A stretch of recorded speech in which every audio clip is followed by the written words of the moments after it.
আসসালামু আলাইকুম friend, welcome to Asma kitchen. আজকে আমি নিয়ে চলে এসেছি রুই মাছের একটা সুন্দর রেসিপি। এই রেসিপিটা গরম ভাতে জাস্ট জমে যাবে।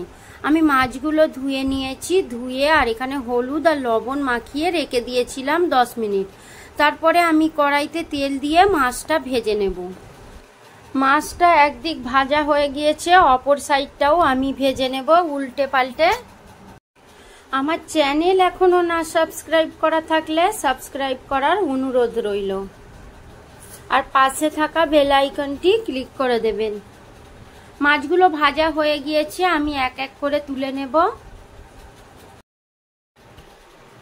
এক এক করে তেল ঝরিয়ে মাছগুলো তুলে নিলাম। এখানে 4 পিস রুই মাছের দাগা নিয়েছি। চলুন একটা মশলা প্রিপারেশন করে নিই। একটা মিক্সির জার নিয়ে নিলাম, তার মধ্যে দিয়ে দেবো একটা বড় সাইজের পেঁয়াজ কুচি, তার সঙ্গে দিয়ে দেবো 3টে রসুনের কোয়া আর 2টো ছোট ছোট এইরকম আদার পিস, আর তার সঙ্গে অ্যাড করে দেব একটা বড় টমেটো, অ্যাড করে দেবো একটা কাঁচা লঙ্কা। আপনারা কিন্তু আপনাদের যতটা ঝাল খান সেইটা টেস্ট হিসাবে ব্যবহার করতে পারেন, 2টো অথবা 3টে লঙ্কা ব্যবহার করতে পারেন। আর সঙ্গে দেবো সামান্য একটু কস্তুরি মেথি, এটা অপশনাল।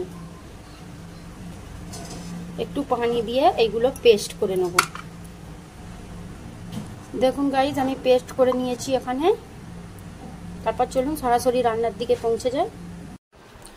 মাছ ভাজার ওই তেলের মধ্যেই আমি দিয়ে দেব গোটা জিরে।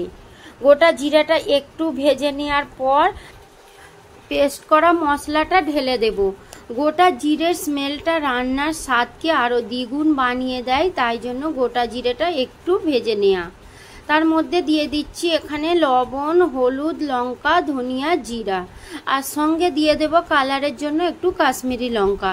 দিয়ে ভালোভাবে কষিয়ে নেব। মশলাটা যতক্ষণ না তেল ছাড়ে ততক্ষণ এইভাবেই কষিয়ে নিতে হবে।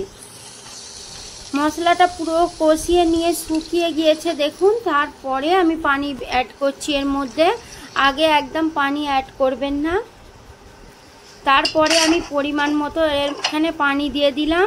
আমি 4টে মাছের জন্য 2 কাপ পানি দিয়েছি। মশলাটা একটুখানি ফুটে যাওয়ার পর তার মধ্যে আমি মাছটা দিয়ে দেব। মাছটা দিয়ে 4 থেকে 5 মিনিটের জন্য ঢাকা দিয়ে রান্না করে নেব। 5 মিনিট পর আমি আপনাদের দেখিয়ে দিচ্ছি যে আমার রান্নাটা কত দূর হয়েছে। ফাইনাল লুকটা একবার দেখুন। গরম গরম ভাতের সঙ্গে জাস্ট জমে যাবে। আমার ভিডিওটা ভালো লাগলে একটা লাইক করে দেবেন। আল্লাহ হাফিজ।